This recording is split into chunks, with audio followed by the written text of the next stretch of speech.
नमस्कार। आज हम सामाजिक समूह के वर्गीकरण की बात करेंगे। सदस्यों की संख्या के आधार पर, हम की भावना के आधार पर, अंतःक्रिया के आधार पर, व्यक्तियों की आवश्यकताओं के आधार पर सामाजिक समूह का वर्गीकरण विभिन्न समाजशास्त्रियों ने किया है। स्थानीय महाविद्यालय में राष्ट्रीय सेवा योजना के तत्वावधान में जागरूकता रैली और कार्यक्रम का आयोजन किया गया, जो कि एक औपचारिक समूह को प्रदर्शित करता है। इसकी झलक आपके सामने ये रही।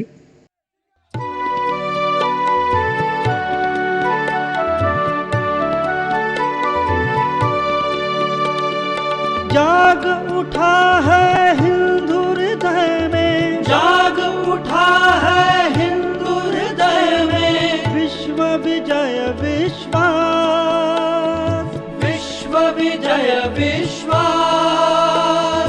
करवट बदल रहा है देखो, करवट बदल रहा है देखो, भारत का इतिहास, भारत का इतिहास।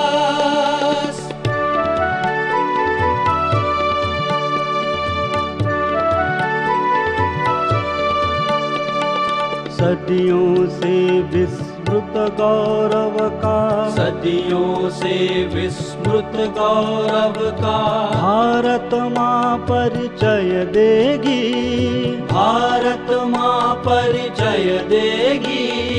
सौम्य शांत सुखदाई जननी, सौम्य शांत सुखदाई जननी, नवयुग नव जीवन देगी, नवयुग नव जीवन देगी।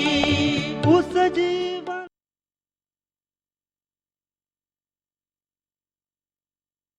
समाज में पाए जाने वाले विभिन्न समूह को वर्गीकृत करना यद्यपि एक कठिन कार्य है, फिर भी कई समाजशास्त्रियों ने विभिन्न आधारों पर सामाजिक समूह को वर्गीकृत किया है।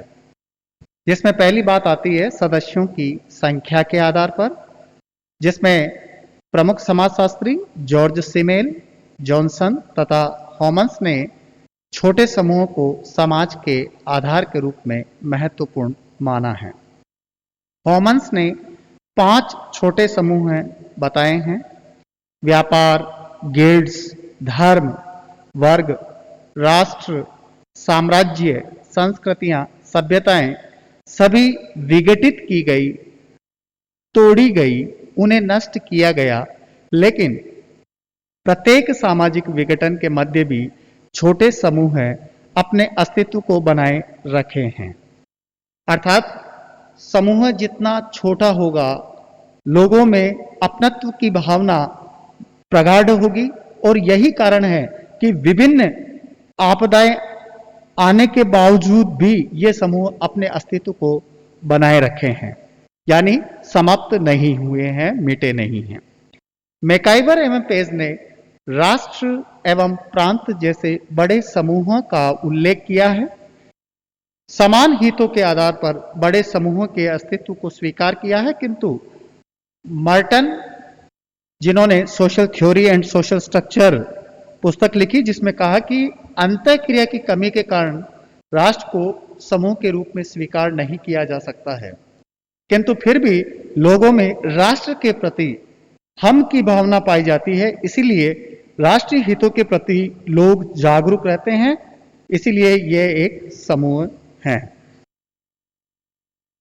औपचारिक एवं अनौपचारिक समूह है। देखिए, औपचारिक समूह है, सीधी सी बात यह है कि जिन व्यक्तियों में घनिष्ठता की भावना नहीं होती है या लगाव की, अपनत्व की भावना नहीं होती है, जिनकी सदस्य संख्या ज्यादा होती है, वो औपचारिक समूह कहलाता है। इसमें निश्चित नियमों के आधार पर समूह की स्थापना होती है। ऐसे समूह में पारस्परिक संबंधों में घनिष्ठता एवं आत्मीयता का अभाव पाया जाता है। कॉलेज, स्कूल, राष्ट्र औपचारिक समूह के उदाहरण हैं। यानी ये समूह है जिसमें अपनत्व की भावना नहीं होती है, एक निश्चित नियम के द्वारा बनाए जाते हैं, जबकि अनौपचारिक समूह है जो है उनमें सदस्यों की संख्या कम होने के कारण आकार छोटा होता है और उनमें हम की भावना, लगाव की भावना प्रगाढ़ होती है, जिसमें यह देखा जाता है कि परिवार, पड़ोस, मित्र मंडली, नातेदारी समूह है, ये सभी औपचारिक समूह के रूप में इसलिए होते हैं क्योंकि इनमें अपनत्व की भावना, आत्मीयता की भावना, घनिष्ठता की भावना तथा शारीरिक समीपता देखने को मिलती है। स्थायित्व के आधार पर यदि हम बात करें तो दो प्रकार के जो है समूह हैं, स्थायी एवं अस्थायी समूह है। कुछ समूह सार्वभौमिक प्रकृति के होते हैं, यानी विश्व में सभी जगह सर्वत्र पाए जाते हैं, जैसे परिवार है, नातेदारी तथा शिक्षण संस्थाएं, ये सभी जो है इनकी हर समय व्यक्तियों को आवश्यकता होती है, इसलिए ये स्थायी समूह है। कुछ समूह अस्थायी प्रकृति के होते हैं, जैसे भीड़ एवं श्रोता समूह, जो बहुत ही कम समय के लिए समूह के रूप में बने रहते हैं। बोटोमोर ने स्थिर व अस्थिर के बीच एक और समूह बताया, जिसको हम क्वासी ग्रुप या अर्ध समूह या आभासी समूह की को कहते हैं। यानी आभासी समूह में दोनों की बात सम्मिलित होती है। हम की भावना के आधार पर अंतर समूह एवं बाह्य समूह, अंतर समूह को हम समूह एवं बाह्य समूह को वे समूह के नाम से भी जाना जाता है। देखिए, जब परिवार के सदस्य हैं तो वो सारे अंतर समूह हैं, लेकिन दूसरे परिवार या दूसरे व्यक्ति हैं तो उनके लिए वो बाह्य समूह कहलाएंगे। जिस समूह के व्यक्ति सदस्य हैं वे सारे अंतर समूह के होंगे और उस समूह से बाहर कोई दूसरे समूह के व्यक्ति है वो बाह्य समूह कहलाएंगे दूसरे व्यक्ति। यानी दूसरे व्यक्ति का भी अंतर समूह हो सकता है, इसमें सापेक्षता देखने को मिलती है। ये दोनों समूह विपरीत विशेषताओं वाले समूह न होकर केवल हम और वे की भावना पर आधारित होती है।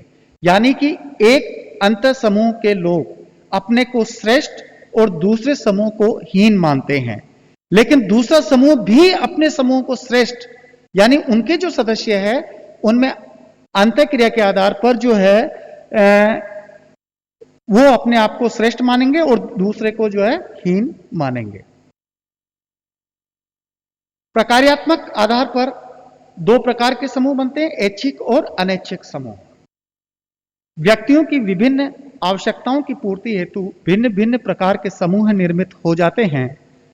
व्यक्ति की शैक्षणिक, व्यावसायिक, राजनीतिक, बौद्धिक, कलात्मक एवं मनोरंजनात्मक आवश्यकताओं की पूर्ति इसी आधार पर बने समूह के माध्यम से होती है। गिडिंग्स एवं गिलिन एंड गिलिन ने ऐच्छिक एवं अनैच्छिक समूह का उल्लेख किया है। यानी व्यक्ति अपनी आवश्यकता के आधार पर किसी भी समूह की सदस्यता ग्रहण कर सकता है, उस पर कोई बाध्यता नहीं है।